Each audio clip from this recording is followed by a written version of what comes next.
देशहित में cover story की शुरुआत आज मैं दो तस्वीरों से करना चाहता हूं। ये जो दो तस्वीरें हैं जो बकरीद की कुर्बानी से जुड़ी हैं, पशुओं से जुड़ी हैं और कुछ ऐसे लोगों से भी जुड़ी हैं जिनकी सोच जानवर से भी बदतर हो गई है।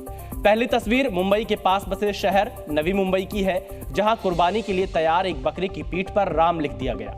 और दूसरी तस्वीर हैदराबाद के पास बसे तेलंगाना के एक ऐसे शहर की है जो इस समय तनाव की आग में झुलस रहा है। दोनों खबरें आपको बारी बारी से दिखाएंगे।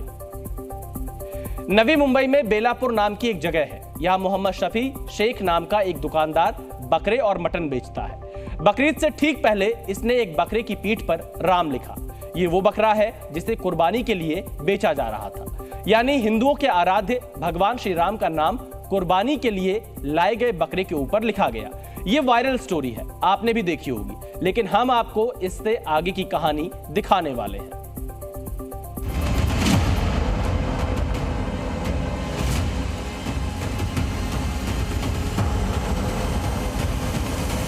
जाति पाति धर्म में मजहब में जो यहाँ पे भाईचारा बना रहा है वो बिगड़ाने, हम लोग को हिंदू को उकसाने का काम ये कर रहा है। बकरे पर राम भड़काने का काम। बकरीद के बहाने देश में माहौल बिगाड़ने की साजिश कैसे चल रही है, इसका जिंदा सबूत नवी मुंबई का यह वीडियो है। सड़क किनारे कुर्बानी के लिए बेचे जा रहे सफेद रंग के इस बकरे पर अंग्रेजी में 3 लेटर लिखे हैं, RAM यानी राम। और इसे लिखने वाला कौन है? गुडलक गोट मीट शॉप चलाने वाला यही शख्स, जिससे पुलिस के सामने जवाब देते नहीं बन रहा। ये चौराहा है, उसके ठीक सामने ये ओपन शॉप है यहाँ पर, और यहाँ पर बिल्कुल बीचों बीच में यहाँ पर उस बकरे को राम का नाम लिखकर यहाँ पे टांगा गया था, एक तरीके का, ताकि हर किसी की उस पर नजर पड़े। ये एक मैसेजिंग देने की कोशिश है, ऐसा जो लोग हैं वो यहाँ पर कह रहे हैं। नवी मुंबई के बेलापुर में इस शॉप के पास रहने वाले लोग तो ये भी कह रहे हैं कि बकरे के ऊपर ऑयल पेंट से राम लिखा जा रहा था। और जैसे ही हिंदू संगठन से जुड़े कुछ कार्यकर्ताओं ने आवाज उठाई, वो बकरे को छिपाने तो लगा, लेकिन उसे अपनी हरकत पर मलाल नहीं था। उनके पास ऑयल था, ऑयल पेंट था, ऑयल पेंट से वो खुद लिख रहे थे। बाद में जैसे हमने वो बकरे को देखा तो बाहर इधर टांगा हुआ, तो जैसे मैं आया तो अंदर लेके गए, फिर देखा तो उनके हाथ में वो पेंट का डिब्बा भी है जो मिटाने का कोशिश कर रहे थे। मैंने पूछा हमारे आराध्य का नाम क्यों डाला, उनके पास कोई जवाब नहीं था। क्या हुआ उनका ऐसा रिएक्शन था, क्या हुआ, राम लिखा तो क्या हुआ, अरे राम लिखा तो क्या हुआ। 100 करोड़ हमारे हिंदुओं की आस्था श्री राम है, तो मैं बोला आपके बच्चे का नाम डाल देते, उसको कटिंग करते थे, तो बोलते बच्चे का कैसे डाल सकते। ये बहुत शांति प्रिय इलाका है, पिछले कुछ सालों में इनकी संख्या बढ़ गई है। ये अपनी शक्ति दिखा करके लोगों को झुकाना चाहते हैं, दबाना चाहते हैं। हम बताना चाहते हैं कि 2 महीने पहले ही यहाँ पे गौ मांस पकड़ा गया, आज ये घटना हो रही है। मतलब इसमें कौन सी ताकतें इन्वॉल्व है, कौन इनको भड़काना चाहता है? हिंदुओं को बार बार यहाँ पे उकसाने की बात हो रही है। हिंदू बहुल इलाके में कुर्बानी के बकरे पर राम लिख देना, इस दुस्साहस की सजा दिलाने के लिए स्थानीय हिंदू संगठन ने पुलिस से संपर्क किया। पुलिस आई तो उसने इस बकरे को अपने कब्जे में लिया। छानबीन शुरू की तो पता चला कि इस शॉप का मालिक मोहम्मद शफी शेख है। पुलिस ने FIR दर्ज कर 3 आरोपियों को हिरासत में ले लिया। उसके बाद नवी मुंबई महानगर पालिका ने कार्रवाई करते हुए इस मटन शॉप को सील कर दिया। फिलहाल पुलिस ने यहाँ पर एक नोटिस चिपका दिया है। मुंबई महानगर पालिका ने ये नोटिस यहाँ पर चिपकाया है। ये बात 15 जून को बकायदा ये नोटिस है। अब यहाँ पर दुकान बंद है, दुकान सील हो चुकी है। जो कंट्रोवर्शियल जिन बकरों में राम लिखा गया था उनको भी अपने कब्जे में ले लिया गया है। तकरीबन 22 और बकरे उन्होंने अपने कब्जे में लिए हुए हैं। बकरीद पर तरह तरह के बकरे ट्रेंड कर रहे हैं। हम आपको देश भर के कुछ ऐसे बकरों की कहानी दिखाने जा रहे हैं जिनकी खास डिमांड है।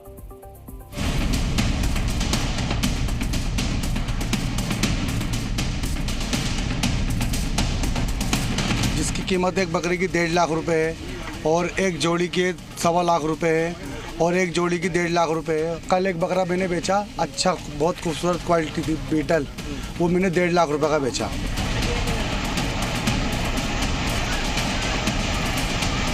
मुंबई बेचा है उसको अभी 6,80,000 रुपये का।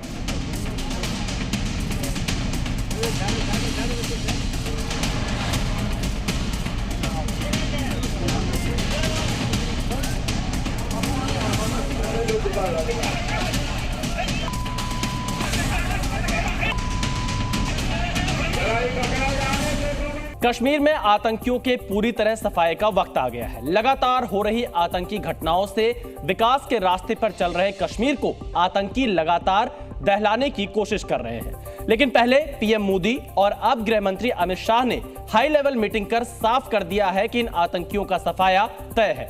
आपको बता दें कि आतंकियों को नर्क भेजने के लिए 4 दिन के भीतर 4 अहम बैठकें हुई हैं। खासकर आज की बैठक में तय हुआ है कि कैसे आतंकवादियों के खिलाफ ऑपरेशन को पूरी तरह सफल बनाना है। काउंटर इंटेलिजेंस के जरिए कैसे खुफिया जानकारी जुटाकर देश के दुश्मनों का अंत करना है, इसकी तैयारी कर ली गई है। टेरर फंडिंग में कैसे लगाम लगे, इसकी योजना भी तैयार की गई है। साथ ही अमरनाथ यात्रा की सुरक्षा व्यवस्था को मजबूत बनाने से लेकर एलओसी पर बढ़ती घुसपैठ को रोकने को लेकर भी समीक्षा की गई है।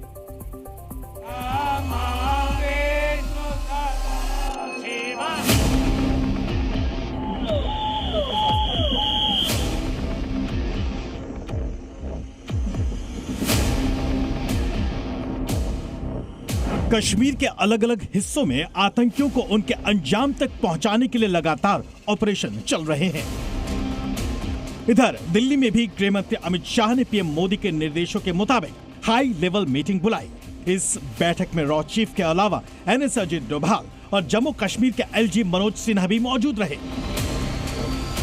फुल प्रूफ प्लानिंग इस बात की गई है कि कैसे आतंकियों को न सिर्फ मुंह तोड़ जवाब देना है, बल्कि श्रद्धालुओं को जो अमरनाथ यात्रा के लिए जा रहे हैं उनको भी सकुशल यात्रा पूरी करके अपने घरों तक पहुंचे, इसके भी पूरे इंतजाम जो हैं वो चाक चौबंद करने के लिए आज ये अहम बैठक गृह मंत्रालय में की गई। आपको बता दें कि आज 2 बैठकें हुई, जिनमें पहली बैठक जम्मू कश्मीर की सुरक्षा व्यवस्था को और मजबूत बनाने की रणनीति पर हुई, जबकि दूसरी बैठक में अमरनाथ यात्रा के दोनों मार्ग बालटाल और पहलगाम की सुरक्षा सुनिश्चित करने को लेकर हुई। इससे पहले खुद प्रधानमंत्री नरेंद्र मोदी 13 जून 2024 को एनएस अजीत डोभाल समेत सुरक्षा एजेंसियों के प्रमुखों के साथ बैठक कर चुके हैं। तब पीएम मोदी ने उपराज्यपाल मनोज सिन्हा और गृह मंत्री अमित शाह से भी बात की थी, जिसके बाद 15 जून 2024 को एलजी ने ही हाई लेवल रिव्यू मीटिंग तय हुआ कि जो लोग आतंक और आतंकी इकोसिस्टम की मदद कर रहे हैं, उसे पनाह दे रहे हैं, उन्हें बख्शा नहीं जाना चाहिए। और अब 17 जून 2024 को परिवहन मंत्री नितिन गडकरी भी कश्मीर में सड़क निर्माण और विकास कार्यों की समीक्षा करेंगे।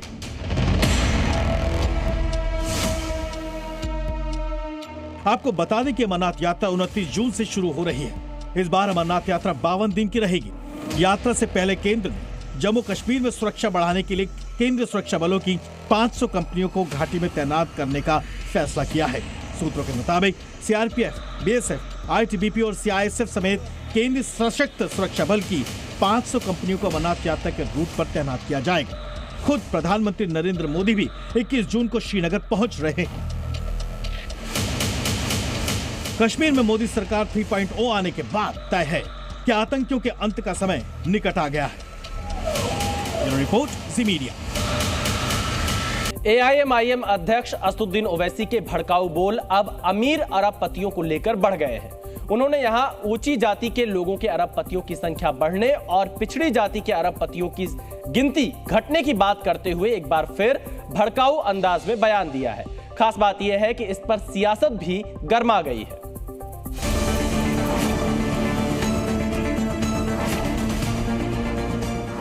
मुल्क में, हमारे वतन अजीज में 2 तरीके से मुस्लिम नुमाइंदगी को, मुस्लिम अक़लियत नुमाइंदगी को खत्म किया जा रहा है। पूरे मुल्क में बदनाम इसलिए हूं कि मेरी तकरीर के अल्फाज जो निकलते सबको दिलों पे लगते, चुपते। खाली डाइस पे आके हाथ हिला के नहीं जाने वाले हम लोग। पैदल दौरे करते, गर्मी में धूप में चलते हम। क्या बात कर रहे हैं आप? सोचो थोड़ी देर के लिए, सोचो थोड़ी देर के लिए। दिमाग पर अक्सर जोर देने की कोशिश कराने वाले एआईएमआईएम अध्यक्ष अक्सर अपने भड़काऊ भाषणों से बांटने की कोशिश करते कहीं भी दिख जाते हैं। अब उन्होंने नई बांटने वाली कोशिश करते हुए ट्वीट किया है कि ऊंची जातियों के अमीरों की गिनती बढ़ती जा रही है। उन्होंने सोशल मीडिया में पोस्ट करते हुए लिखा, भारत में ऊंची जाति के अरबपतियों की गिनती बढ़ती जा रही है। 2013 में अरबपतियों की दौलत में 80% हिस्सा ऊंची जाति के लोगों का था। अब वो बढ़कर करीब 90% हो गया है। मोदी के राज में पिछड़ी जाति के अरबपतियों की गिनती 20% से घटकर 10% से भी कम हो गई है।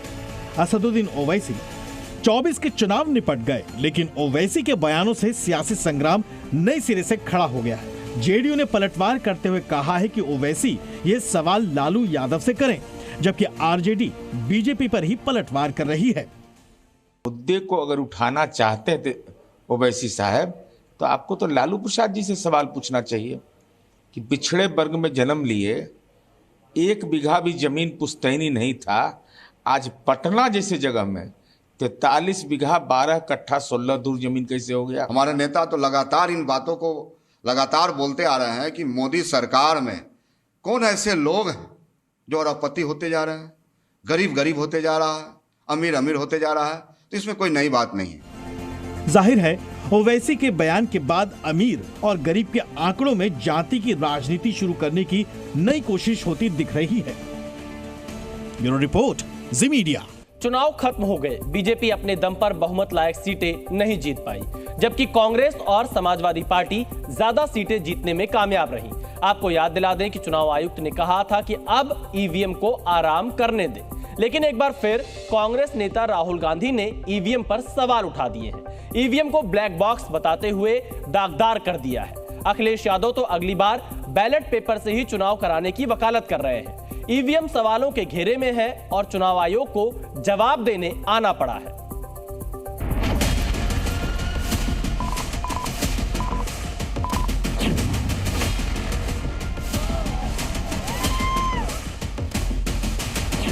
चौबीस के चुनाव निपट गए।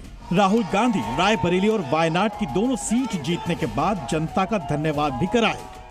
कांग्रेस ने भी 10 सालों के बाद अपने प्रदर्शन में जमकर सुधार किया, 99 सीटें जीती, लेकिन अब ईवीएम का सुख चैन फिर गायब हो गया है, क्योंकि चुनाव के बाद एक बार फिर ईवीएम पर सवाल उठ रहे हैं। ईवीएम को एक ब्लैक बॉक्स बताया जा रहा है। कांग्रेस नेता राहुल गांधी ने सोशल मीडिया पर ट्वीट कर कहा है, भारत में ईवीएम एक ब्लैक बॉक्स है और किसी को भी इनकी जांच करने की अनुमति नहीं है। हमारी चुनावी प्रक्रिया में पारदर्शिता को लेकर गंभीर चिंताएं जताई जा रही हैं। जब संस्थाओं में जवाबदेही की कमी होती है तो लोकतंत्र एक दिखावा बन जाता है और धोखाधड़ी की संभावना बढ़ जाती है। कांग्रेस नेता के बयान के बाद बीजेपी भी राहुल गांधी पर पलटवार कर रही है। अगर ब्लैक बॉक्स है तो उनको 99 सीटें कहां से मिल गई? जब उनको मिलती हैं सीटें तो ईवीएम अच्छा हो जाता है, जहां वो जीतते हैं तो ईवीएम अच्छा हो जाता है। ये कहावत है, खिंचानी बिल्ली खम्मा नोचे। यही स्थिति राहुल गांधी और कांग्रेस की है। जब जब वे चुनाव हारते हैं तो ईवीएम पर ठीकरा फोड़ते हैं। राहुल ने नॉर्थ वेस्ट मुंबई सीट से शिवसेना के उम्मीदवार रविंद्र वायकर की सीट को लेकर भी बड़े बवाल का जिक्र किया है, जिसमें वायकर के रिश्तेदार पर ईवीएम से जुड़े फोन के इस्तेमाल का आरोप है। दावा किया जा रहा है कि उस फोन पर ईवीएम अनलॉक करने का ओटीपी जनरेट हुआ था। हालांकि मुंबई में चुनाव आयोग ने ईवीएम पर उठ रहे सवालों पर फिर स्पष्ट जवाब दिया है। ये ईवीएम के लिए कोई अनलॉकिंग के लिए ओटीपी नहीं आता है। ईवीएम ये एक स्टैंड अलोन डिवाइस है, उसमें कोई वायर्ड और वायरलेस कम्युनिकेशन का कोई प्रोविजन है ही नहीं। सो जो न्यूज है वो गलत न्यूज है। लोकसभा चुनाव के नतीजों में बीजेपी महज 240 सीटों पर सिमट गई तो ईवीएम का मसला गायब था, लेकिन अचानक राहुल गांधी के बाद यूपी में बड़ी सफलता हासिल करने वाले अखिलेश यादव भी ईवीएम पर दाग लगाने सामने आ गए। उन्होंने कहा कि आज जब विश्व के कई चुनाव में ईवीएम को लेकर गड़बड़ी की आशंका जाहिर की जा रही है और दुनिया के जाने माने टेक्नोलॉजी एक्सपर्ट ईवीएम में हेराफेरी के खतरे की ओर खुलेआम लिख रहे हैं, तो फिर ईवीएम के इस्तेमाल की जिद के पीछे की वजह क्या है? ये बात भाजपा ही साफ करे। लग रहा है चुनाव के बाद फिर अगली लड़ाई ईवीएम के नाम पर ही होनी है। ब्यूरो रिपोर्ट, जी मीडिया। अब आपको बताते हैं कि ईवीएम क्यों चुनाव के बाद फिर सियासी मैदान में आ गई है। दरअसल एलन मस्क ने अमेरिका में ईवीएम को लेकर बड़े बड़े दावे किए हैं। दावे के मुताबिक मस्क को शक है कि ईवीएम को इंसानों एआई से हैक किया जा सकता है। उन्होंने सलाह दी है कि अमेरिका के राष्ट्रपति चुनाव में ईवीएम पर रोक लगे। उन्होंने यह भी कहा कि ईवीएम को पूरी तरह खत्म कर देना चाहिए। खास बात यह भी है कि मस्क ने कहा है कि यह खतरा कम है, फिर भी बहुत ज्यादा है। साफ है, भारत के चुनाव के बाद अब अमेरिकी चुनाव में भी ईवीएम के सिर ठीकरा फोड़ा जा सकता है। 24 जून से 18वीं लोकसभा का पहला सत्र शुरू होने जा रहा है। रक्षा मंत्री राजनाथ सिंह के घर बीजेपी अध्यक्ष जेपी नड्डा समेत बीजेपी के बड़े नेताओं की अहम बैठक हुई। आपको बता दें कि 26 जून को लोकसभा अपने नए अध्यक्ष का चुनाव करेगी। माना जा रहा है कि स्पीकर के चुनाव में विपक्ष भी अपना उम्मीदवार खड़ा कर सकता है। 18वीं लोकसभा के पहले संसदीय सत्र शुरू होने से पहले एक बार फिर सत्ताधारी पार्टी और विपक्षी पार्टियों के बीच लोकसभा स्पीकर को लेकर घमासान शुरू हो गया है। विपक्ष स्पीकर के मुद्दे पर बीजेपी को घेर रहा है। सूत्रों के मुताबिक अगर विपक्षी दलों को डिप्टी स्पीकर का पद नहीं दिया तो स्पीकर पद के लिए अपना उम्मीदवार खड़ा कर सकते हैं। विपक्ष का कहना है कि टीडीपी अपना उम्मीदवार खड़ा करती है तो उनको समर्थन करने का प्रयास करेंगे। हालांकि एनडीए के नेता साफ कह रहे हैं कि बीजेपी अगर अपना उम्मीदवार रखती है तो उसके कोई ऐतराज नहीं होगा। विपक्षी गठबंधन के नेताओं का कहना है कि अगर एनडीए का कोई स्पीकर नहीं बना तो बीजेपी अपने सहयोगी पार्टियों को तोड़ देगी। दिल्ली पानी को तरस रही है। कई जगह तोड़फोड़ मची हुई है। भीषण गर्मी में एक एक बूंद को तरसती दिल्ली के लिए एक दिन भी काटना मुश्किल होता जा रहा है। दूसरी ओर बीजेपी और आम आदमी पार्टी के बीच सियासी संग्राम छिड़ा हुआ है। सवाल यह है कि आखिर दिल्ली वालों का क्या कसूर है, कैसे इनकी समस्याएं दूर होंगी। जी न्यूज की टीम भी दिल्ली में पानी की किल्लत पर ग्राउंड जीरो पर मौजूद है और पल पल के हालात का जायजा ले रही है।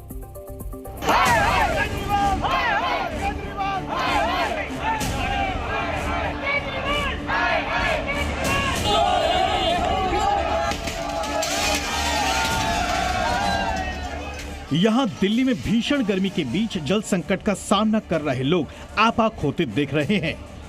तोड़फोड़ भी हो रही है। छतरपुर के दिल्ली जल बोर्ड फिलिंग पॉइंट पर महिलाओं का गुस्सा फूट पड़ा है। दिल्ली में जल संकट लगातार बढ़ रहा है। इस प्रकार से प्रदर्शन का दौरान लोग जख्मी हो रहे हैं। कमी की वजह से संघर्ष हुआ। जहां चांदनी चौक में बीजेपी मटका फोड़ प्रदर्शन कर रही है तो वहीं बुराड़ी में भी मटका फोड़ प्रदर्शन हो रहा है।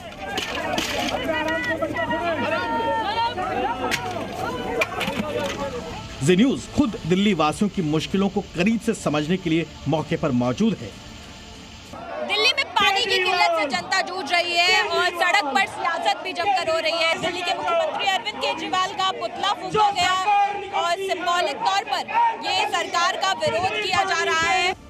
दिल्ली सरकार का आरोप है कि जानबूझकर दिल्ली वालों को पानी नहीं दिया जा रहा। आरोप लगाया गया है कि सोनिया विहार की लाइन तोड़ दी गई, जिससे ये संकट गहरा गया है। जबकि बीजेपी दिल्ली सरकार के आरोपों पर पलटवार कर रही है।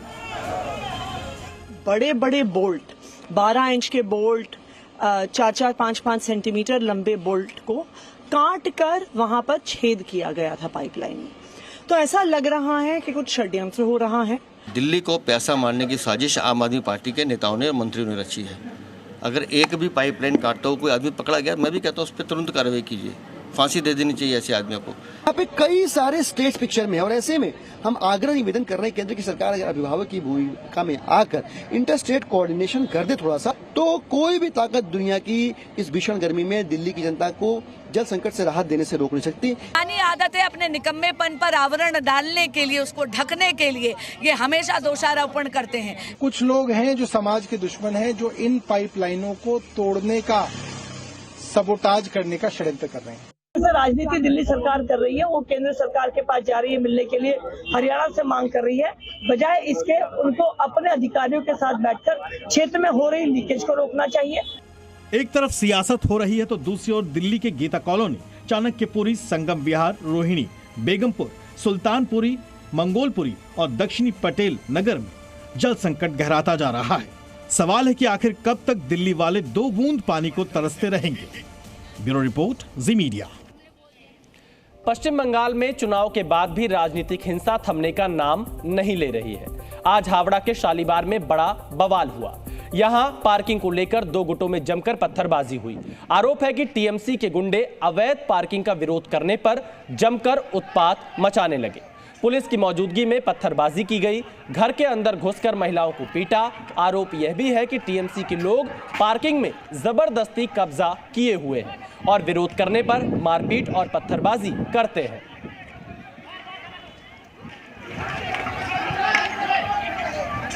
सर यहाँ पे आके फिर बंदूक लेके आके बुल्ला रहा है, सब यहाँ पे गोली चलाया, सबको मारा, लेडीज फेडीज को कितना जन का कपार फोड़ दिया। टीएमसी लोग आज खाने हाँ बोलता है अकेला हम यहाँ पे काम करें, जितना काम होगा अकेला करेगा। बाहर का लड़का ढुकाता है, मारपीट किया, दंगा फसाद किया यहाँ पे आके। बकरीद पर इजराइल के प्रधानमंत्री बेंजामिन नेतन्याहू ने भी दरियादिली दिखाई है। नेतन्याहू की दरियादिली क्या है, देखिए हमारी स्पेशल रिपोर्ट में। पूरे गाजा पट्टी में इजराइल के जवान नॉन स्टॉप धमाके कर रहे हैं।